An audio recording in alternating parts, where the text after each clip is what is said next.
আসসালামু আলাইকুম, সবাইকে স্বাগত জানাচ্ছি স্বপ্নজয়ী মেধাবী মুখ মেডিকেল ভর্তি পরীক্ষা 2024-25 শিক্ষাবর্ষের রেজাল্ট পরবর্তী অনুভূতি প্রকাশের মেডিকো ফেসবুক পেজ থেকে লাইভ প্রোগ্রামে সঞ্চালনায় আছে আমি doctor Nazmul Shakib সাহবান, Shaheed Suhrawardy medical college senior শিক্ষক, ফিজিক্স ডিপার্টমেন্ট, মেডিকো।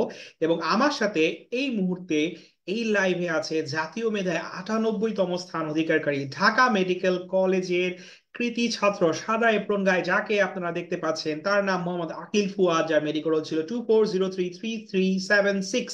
প্রাক্তন নটরডেম কলেজের গ্রুপ 1 এর ছাত্র। অন স্ক্রিন আমন্ত্রণ জানাচ্ছি মোহাম্মদ আকিল ফুয়াদকে। আকিল ফুয়াদ। ধন্যবাদ আপনাকে। আসসালামু আলাইকুম।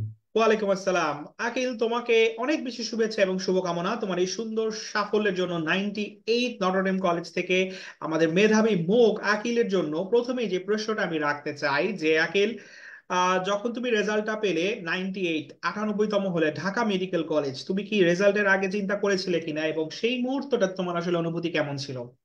আলহামদুলিল্লাহ, আমি পরীক্ষা দেওয়ার পর এটা বুঝতে পেরেছিলাম যে আমার পরীক্ষাটা আলহামদুলিল্লাহ ভালো হয়েছে। এরপর গতকালকে রেজাল্ট প্রকাশের সময় আমি মোবাইলটা হাতে নিই, তখন কিছুটা ভয় কাজ করছিল, কিন্তু তারপর সেটাকে পাশ কাটিয়ে আমি রেজাল্টটা চেক করি, তখন আমার মা বাবা আমার পাশে ছিলেন। তো আলহামদুলিল্লাহ, রেজাল্ট পেয়ে আমি খুব উচ্ছ্বসিত।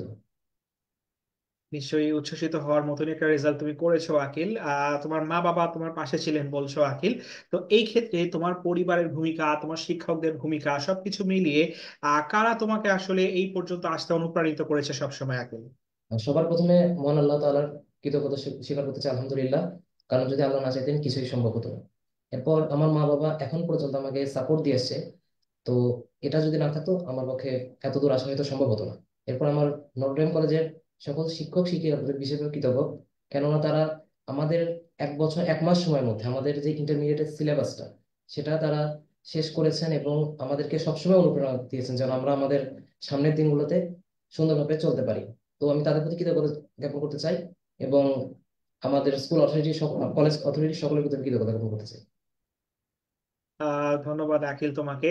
তোমার সাথে মেডিকোর যে যাত্রাটা আকিল, সেই ক্ষেত্রে তোমার ফলাফলের পেছনে আসলে মেডিকোর ভূমিকাটা বা মেডিকোর কোন জিনিসগুলো তোমাকে আসলে সাহায্য করেছে জাতীয় মেধায় আজকে 98তম অবস্থানে আসতে? আমি মেডিকোর যখন পরীক্ষা দিতে আসতাম তখন আমাকে একটু প্রিপারেশন নিয়ে আসতে হতো, কারণ প্রশ্নগুলো হয়তো বইয়ের ভিতর থেকে করা হতো, যদি ভালো মতো না করতে পারতাম তাহলে তো অ্যান্সার করা যেত না। তো এই জন্য পড়ে আসতে হতো। আর এরপর যখন পরীক্ষা দিতাম তখন টাইম ম্যানেজমেন্টের যে ব্যাপারটা সেটা আমি অনুধাবন করতে পারি।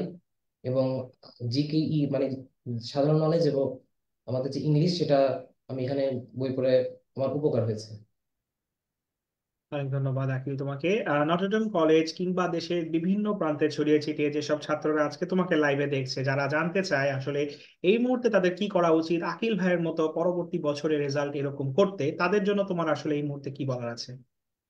আসলে আমাদের যে ইন্টারমিডিয়েট লাইফ তার শুরু থেকে আসলে পড়াটা শুরু করা উচিত।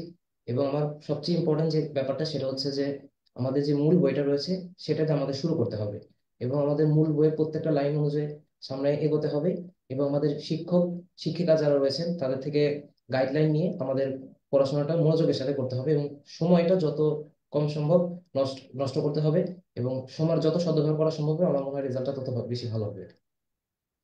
নিশ্চয়ই তোমার অনুজরা তোমার এই উপদেশ অবশ্যই ফলো করবে বলে আমার বিশ্বাস। আকিলের জন্য অনেক শুভকামনা থাকছে। কথা বলছিলাম জাতীয় মেধা 98তম হওয়া মেডিকেল ভর্তি পরীক্ষা 2024-25 শিক্ষাবর্ষের কৃতি ছাত্র ঢাকা মেডিকেল কলেজের মোহাম্মদ আকিল ফুয়াদ, প্রাক্তন নটরডেম কলেজ মেডিকোর গর্বিত মুখ। আকিলের জন্য থাকছে মেডিকোর পক্ষ থেকে অনেক শুভকামনা, এবং এই শুভকামনা জানিয়ে আকিলের সাথে লাইভটা এখানেই শেষ করছি। সবাইকে অসংখ্য ধন্যবাদ। আল্লাহ হাফেজ। আসসালামু আলাইকুম।